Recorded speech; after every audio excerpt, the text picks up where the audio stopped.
AP assembly ఎన్నికల్లో YCP ఘోర పరాజయానికి ఆ పార్టీ నేతలు కారణాలు విశ్లేషించుకుంటున్నారు. ఈ క్రమంలోనే గురజాల మాజీ ఎమ్మెల్యే వైసీపీ నేత కాసు మహేష్ రెడ్డి కీలక వ్యాఖ్యలు చేశారు.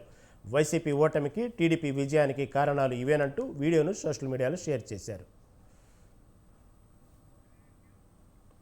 మద్యం విషయంలో ప్రభుత్వానికి చెడ్డ పేరు వచ్చిందనేది వాస్తవమన్నారు కాసు మహేష్ రెడ్డి. ప్రభుత్వానికి చెడ్డ పేరు వస్తోంది, అధిగమించాలని సజ్జల రామకృష్ణారెడ్డికి, విజయసాయిరెడ్డికి అనేకసార్లు చెప్పామన్నారు. కానీ ఎలాంటి చర్యలు తీసుకోలేదన్నారు. దాని పర్యవసానం ఈరోజు కనిపిస్తోందన్నారు. నాసిరకం మద్యాన్ని ఎక్కువ రేట్లకు అమ్ముతున్నారంటూ తెలుగుదేశం పార్టీ చేసిన ప్రచారాన్ని జనం నమ్మారని అన్నారు. మంది కార్యకర్తల నాయకులతో మాట్లాడుతుంటే వాళ్ళు చెప్తున్న ఒక మేజర్గా 2-3 కారణాలు.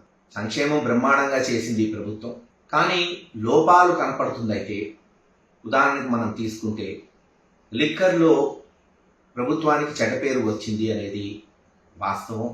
అనేక సార్లు మేము సజ్జల గారికి కానీ విజయసాయిరెడ్డి గారికి కానీ చెప్పడం జరిగింది, చెడ్డ పేరు వస్తుంది, దీన్ని మనం అధిగమించాలి అని.